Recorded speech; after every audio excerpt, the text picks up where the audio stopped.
niveau de l'amour, quand on voit cette force, cette grandeur dont il s'agit, qui est bien plus loin que ce qu'on imaginait et qui se révèle notamment par l'initiation par le noir, par ces petits-enfants qu'on ne voit pas au départ comme des enfants. Mais quand on comprend que ce sont des enfants et qu'on commence à comprendre le jeu, la vie va encore nous faire quelques épreuves pour nous tester jusqu'au bout pour voir si on a vraiment compris ou si cette intégration est encore un petit peu superficielle. Jusqu'à ce que ça ne bouge plus du tout. Et là, on commence à savoir que c'est un enfant. Alors l'enfant, il se dit, bon, d'accord, t'as compris, alors je vais sortir de l'artillerie lourde, et là, on va voir si t'as toujours compris. Et le petit enfant qui est tout gentil, tout doux, il va se transformer en un démon immense. Il va te retourner, te secouer, te mettre à terre. Et puis avec sa petite voix d'enfant, il fait « Alors, t'as compris ou pas ?»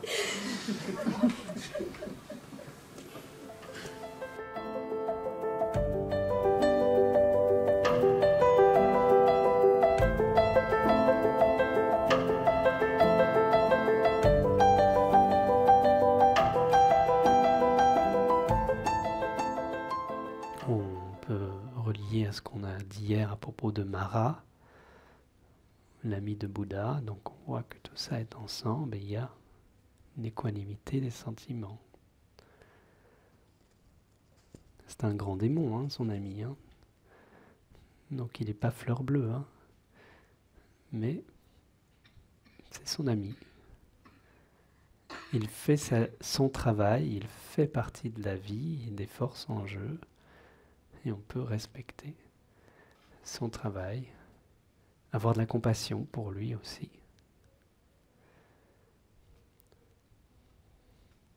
Parfois, j'ai déjà partagé et évoqué le principe qui revient à ça, que quand vous avez des difficultés à l'intérieur, vraiment que vous rencontrez des parts d'ombre, finalement, qu'elles soient vôtres ou pas, mais vous les rencontrez à l'intérieur. Mais qu'est-ce qui est à vous, qu'est-ce qui n'est pas à vous? C'est juste votre corps qui porte un certain nombre de parts d'ombre. Donc c'est intéressant à savoir pour peut-être moins s'y identifier ou prendre personnellement. Et vous avez cet ensemble de leçons que vous avez voulu travailler ou de choses que vous avez voulu nettoyer. Et ces parts d'ombre, ce sont des petits enfants qui se déguisent et qui jouent à cache-cache avec vous, qui jouent bien, hein, qui jouent sérieusement, hein, qui ne vous lâchent pas. Hein. Ils ne vous lâcheront jamais tant que vous ne l'avez pas trouvé, tant que vous n'avez pas vu son déguisement, tant que vous ne l'avez pas vu derrière son déguisement. Ils ne vont pas vous lâcher hein, jusqu'au bout. Et ils joueront sérieusement, hein, jusqu'à la mort s'il faut, hein, par amour. Parce qu'il n'y a que vous. Si ça marchait autrement, parce qu'ils sont gentils, ils vous le diraient, ils vous donneraient ce que vous avez envie, mais ils ne peuvent pas parce qu'il n'y a que vous. Donc tout ce qu'ils peuvent faire, c'est essayer de vous révéler. Et pour ça, il faut vous confronter à vous-même. Et parfois, le noir est plus efficace pour se confronter à soi-même que le blanc. Ça dépend après des sensibilités, je ne pousse personne vers certaines voies, ça dépend des moments, mais il y a la valeur initiatique dont on a déjà parlé, qui forcément est confrontante, qui est liée à la mort, mais cette mort, c'est la part d'ombre en fait. Cette mort n'existe pas, donc c'est une peur de la mort, et elles peuvent exister à plein d'échelles dans la vie de tous les jours, jusqu'à un petit tracas, un embêtement, un énervement, une colère, et si on y va plus loin dedans, on voit qu'il y a une source plus profonde à ce qui nous embête, à ce qui nous met en colère, etc. Et il y a ces petits-enfants derrière. Et quand on commence à se confronter vraiment à ça, on voit plus que ces petits-enfants qui viennent nous bousculer, nous titiller, ou nous bousculer, ou nous faire trembler de façon chaotique le plus possible. Enfin, de toute façon, ils sont doués. C'est parce que c'est l'intelligence divine, c'est l'intelligence parfaite. Donc, ils savent toucher le point parfait au moment parfait, le plus terrible, le point que vous n'auriez jamais voulu qu'ils touchent, et ils vont exactement toucher ça. Au moment justement où il ne fallait pas le faire,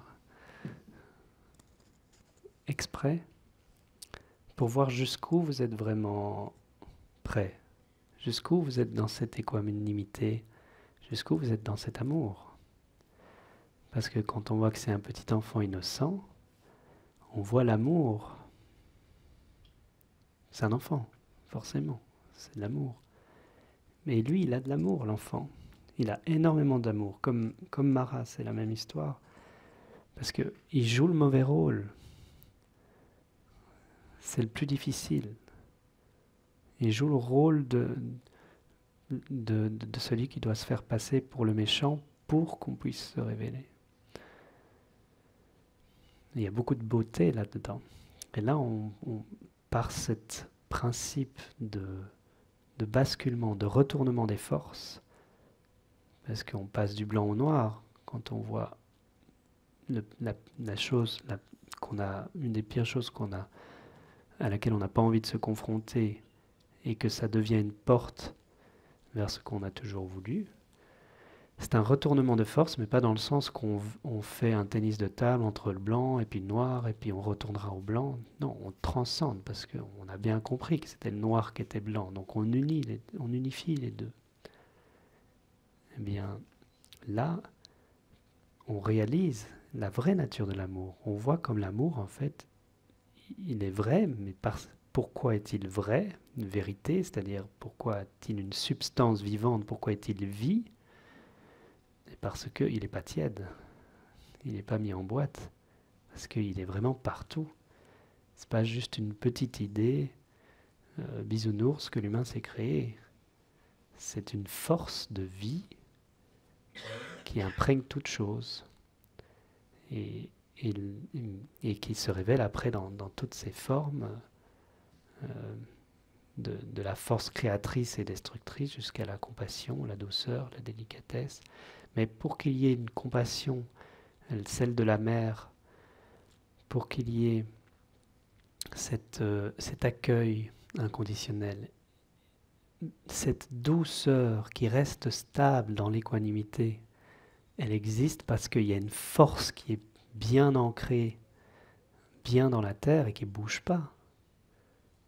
Vous voyez comme ça danse ensemble, la douceur et la force. Et le mental, il a du mal à unir les deux. Quand il voit parfois quelque chose de doux, il voit quelque chose de faible et un peu papillon, bisounours, pour un peu changer de la fleur bleue. Ouais, c'est le même principe. Et je dirais que moins on se confronte aux parts, il y a deux aspects. Il y a d'abord le fait que moins on se confronte à ces parts, moins on a vécu une valeur initiatique, plus on peut voir cette idée comme cela, et on a du mal à percevoir l'amour et la lumière comme quelque chose d'une nature beaucoup plus grande qui dépasse des considérations. Et l'autre aspect, c'est le manque d'information à ce propos. Parce que ce qui arrive souvent, c'est que des êtres ont justement quelque chose qui brûle à l'intérieur, et ils veulent absolument pas aller dans cette idée, mais étant donné qu'ils n'ont pas les bonnes informations pour faire coller avec ce qu'ils vivent, ils restent dans tout ce qu'ils peuvent interpréter reste dans la frange du elle, et donc ils n'arrivent pas à faire coller ce qu'ils ressentent avec dans la clarté. Ils n'arrivent pas à faire passer, à refléter leurs sentiments, ce qu'ils ressentent à l'intérieur, dans une prise de conscience, dans ce qui leur permettrait de voir à un niveau transcendant et de toucher alors à la dimension de l'amour et de la lumière, à sa vérité. Parce que c'est transcendant, et transcendance, ça veut dire que ça dépasse toute limite. C'est pourquoi on ne peut pas le concevoir.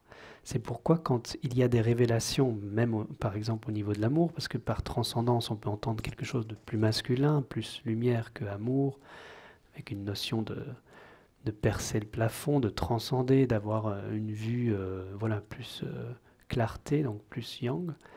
Mais en réalité, ça se passe dans les deux. Au niveau de l'amour, quand on voit cette force, cette grandeur dont il s'agit, qui est bien plus loin que ce qu'on imaginait et qui se révèle notamment par l'initiation par le noir, par ces petits enfants qu'on ne voit pas au départ comme des enfants. Mais quand on comprend que ce sont des enfants et qu'on commence à comprendre le jeu, la vie va encore nous faire quelques épreuves pour nous tester jusqu'au bout, pour voir si on a vraiment compris ou si cette intégration est encore un petit peu superficielle.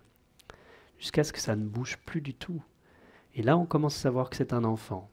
Alors l'enfant, il se dit, bon d'accord, t'as compris, alors je vais sortir l'artillerie lourde, et là on va voir si t'as toujours compris. Et le petit enfant qui est tout gentil, tout doux, il va se transformer en un démon immense. Il va te retourner, te secouer, te mettre à terre. Et puis avec sa petite voix d'enfant, il fait « Alors, t'as compris ou pas ?»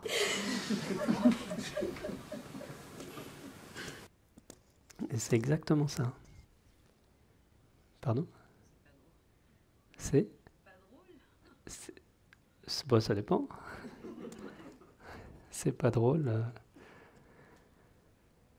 C'est très beau quand on voit le... Et ce qui est intéressant, c'est qu'on finit par voir l'amour. Quel amour il y a? Parce que ce qu'on peut, on va l'imaginer comme ça, mais c'est pas faux non plus. Tout ce qu'a envie l'enfant, ce petit enfant, c'est qu'on le découvre. Parce qu'il n'aime pas forcément nous faire du mal. Mais il doit le faire pour que... il ne veut pas nous faire du mal, mais il doit utiliser cette force pour qu'on touche la réalité de ce que nous sommes, qui est bien plus grand que cette idée, qui en fait nous fait réaliser qu'il n'y a pas de mal, que tout va bien. C'est parce qu'on s'identifie qu'on croit qu'il y a un problème. Mais il ne peut pas simplement nous dire il n'y a pas de problème, ça ne marche pas. Alors il essaye, il fait ce qu'il faut pour que le problème, on finisse par le percer et qu'on le fasse éclater et qu'il disparaisse. Dans cette notion de terreur, parce que personnellement, je vis certaines terreurs, à un moment donné, ça bloque quand même. Et c'est difficile de sortir. Alors donc, la question, enfin, le partage, c'est dans cette notion de terreur. Il dit qu'à un moment donné, ça bloque et c'est difficile d'en sortir. Quand ça bloque, c'est parce que la peur paralyse. Mais ça continue. C'est une étape. Ça, à un moment donné, il y a différents degrés d'intensité. Après, je dis pas qu'il faut encore avoir plus peur, mais c'est juste que à un moment donné, ça devient évident. On est trop... On peut aller dans un mouvement où on n'a plus le choix. Et quand on n'a plus le choix, ben on sort de la paralysie. Donc, mais ça se fait. Je ne pousse pas les gens à aller dans des terreurs, mais ça se fait dans le rythme de chacun, mais c'est lié à un degré de confort dans lequel on se place. Et même intérieurement, il y a différents niveaux de confort, et donc on a encore la possibilité de se bloquer. À un moment donné, c'est normal que le corps, c'est une réaction du corps qui est quelque chose qui bloque, mais c'est le corps qui bloque, c'est l'expérience qui bloque. Mais on voit au-delà le cœur, ce qui vient nous montrer, parce qu'il y a un double mouvement, hein, bien sûr. Donc on peut dire que, en fait, quand on va à l'intérieur, je parle d'initiation, donc quand on va à l'intérieur, c'est parce que quelque chose nous amène à l'intérieur. Donc c'est pas juste, c'est évidemment pas intellectuel, et cela veut dire qu'il y a une lumière qui nous amène à l'intérieur. Donc j'ai parlé hier des états de reliance, ce genre de choses. Plus il y a de la lumière, plus cette lumière étant par nature absolue, étant une, étant tout, plus elle va se révéler comme étant tout, et il va y avoir un conflit avec ce qu'on considère nous comme n'étant pas lumière. Et comme je viens de dire, en fait, cette lumière, c'est pas de la dualité, c'est pas quelque chose qui s'oppose à l'ombre, c'est une lumière au-delà de l'ombre et de la lumière, donc forcément, c'est une lumière une, donc c'est partout. Donc du coup, elle va continuer à descendre, et quand on va se confronter à cette obscurité, ben, il y a ce jeu qui va se passer, mais la lumière est là aussi, dans un sentiment et une conviction et une foi que on le sait fondamentalement, que la lumière est partout. Et pendant ce temps-là, il y a la réaction émotionnelle, biochimique du corps avec cette terreur, cet blocage, cette paralysie. Mais c'est deux mouvements différents. Il y a ça, le mouvement plus physique et émotionnel, etc., mais faisant partie de ces corps inférieurs. Et il y a cette lumière qui continue son chemin dans une force tranquille, douce. Là où on aimerait qu'elle s'arrête, elle ne s'arrête pas. Elle continue. Et elle ne connaît pas l'intimité. Enfin, elle ne connaît pas le jardin intime, le jardin secret, hein, qu'on aimerait préserver. Ça, tu ne regardes pas. Hein. Cette lumière, elle embrasse tout. Tant qu'on a quelque chose à protéger, on peut se sentir... c'est qu'on voit ça comme extérieur à soi. Donc on peut se sentir vraiment regardé dans son intimité, et c'est difficile, c'est pour ça qu'on se protège, c'est pour ça qu'on a peur, etc., etc. Mais à un moment donné, on s'ouvre à l'amour que l'on est. C'est plus grand que ça. Parce que cela est soi. C'est la personne qui se dit il y a quelque chose à protéger. Mais comment est-ce qu'on pourrait connaître quelque chose qu'il ne connaît pas?